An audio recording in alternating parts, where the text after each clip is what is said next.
I don't really know my way around a watch movement yet. I'm still trying to learn. I'd say I have most of the basics down and I can conceptualize how a classic three-hander works, but these days my time has been mostly spent looking at chronographs, both modern and vintage. So I thought I'd do an episode talking about some things I've learned along the way. Again, I'm not a watchmaker. This episode is more of a crash course and buying guide so that you can have some of the basics down before deciding to make a purchase. Let's start with mechanical chronographs.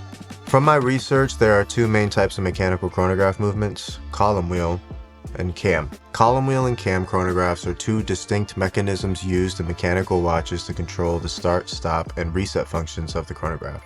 Stopwatch complication. A column wheel has teeth and a cam utilizes a rotating disc. Advantages of a column wheel include smoother operation. The precise mechanical interaction of the column wheel with the levers results in a crisp, clean, and smooth feel when pressing the chronograph pushers. The column wheel's design allows for greater accuracy and precision in the chronograph's operation. Alright, so moving on to cam lever chronographs.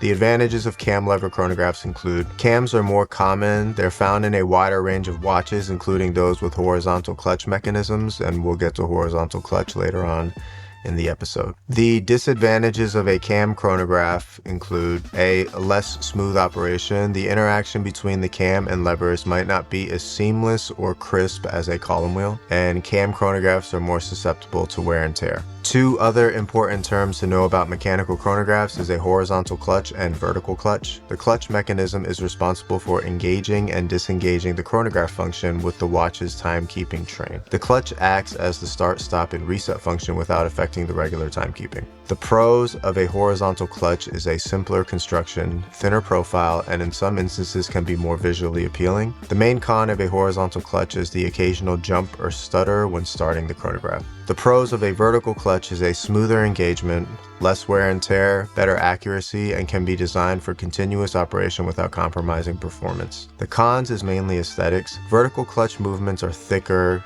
leading to thicker cases. So the Cliff Notes version is, chronographs with a column wheel and vertical clutch is considered more modern, more accurate, more reliable, with smoother operation. There are still modern cam lever chronographs like the 2024 Speedmaster FOIS being a great example of this. And according to my research, there are cam chronographs with vertical clutches, but those are pretty rare. The two chronographs I own are both column wheel, vertical clutch movements, each at very different price points. Please check out my latest comparison video I did to learn more. Mechaquartz is another popular chronograph movement that's widely available in the market. Mechaquartz is a hybrid movement, battery powered for the timekeeping function with mechanical parts for the chronograph function. Mechaquartz chronographs have a clutch system similar to mechanical chronographs, which gives the pushers mechanical, tactile feedback when engaging the chronograph, similarly to a mechanical chronograph. I have here, for example, a Sternglass Hamburg chrono powered by the Seiko VK64 Mecha Quartz movement. The buttons have noticeable tactile feedback when being pushed, and the best feature of a Mecha Quartz chrono movement is the jump back to zero function when resetting the stopwatch second hand. Mecha Quartz usually have sweeping seconds for the chrono second hand, which adds to the appeal and gives the watch movement a mechanical look. I'd say the biggest pro of a Mecha Quartz powered watch is the price. Usually mechanical chronographs are pretty expensive, so having a Mecha Quartz powered chronograph makes the watch way more affordable, with some of the function of a mechanical chronograph. Another pro is the accuracy that comes with quartz. For those that don't know, most quartz movements, even the cheap ones, are more accurate than most mechanical movements. Also, Mecha Quartz movements are much slimmer than mechanical chrono movements, so the Mecha Quartz watches are usually slimmer compared to the mechanical chrono watches. One noticeable disadvantage of a Mecha Quartz is the inability of resetting the chronograph second hand if it gets misaligned. Quartz-powered chronographs usually have the ability to independently adjust the chrono second hand, putting in a contra-like button combination to engage the second hand adjustment of the chrono second hand.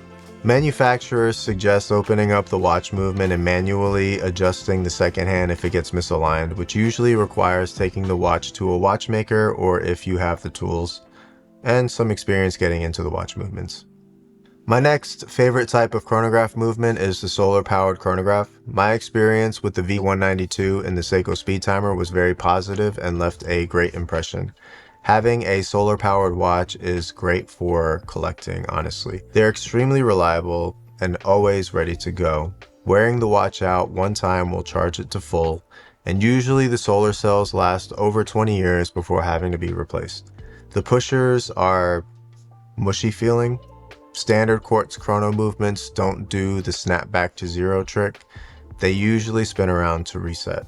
Sweeping seconds of the second hand is movement dependent. The V192 inside the Seiko speed timer has sweeping seconds, where the movement inside the Moonswatch does not. There are different genres of chronographs like flybacks, split seconds, and mono pushers, but since I haven't handled any with those functions, I omitted them from this quick guide, hoping to do another episode on this topic later on. Honestly, I thought I'd be a diver collector, but my taste has been changing. Ever since I copped the Carrera, it's opened up a whole other genre of watch that I've been exploring and researching. The Carrera is doing a great job of keeping the chronograph box checked in my collection. I'd love to get some feedback from some collectors that have some experience with long-time ownership of cam-driven chronographs. Can you really tell the difference? Do they really wear and tear more than column wheel chronographs? If you have any insight on this, please leave some comments below. As always, thank you for stopping by and tuning in. If you like this video, please like and sub. It would help me out a lot. Let me know your thoughts and what chronograph you have in your collection right now. Love to hear that. Take care, and I'll see you later. Peace.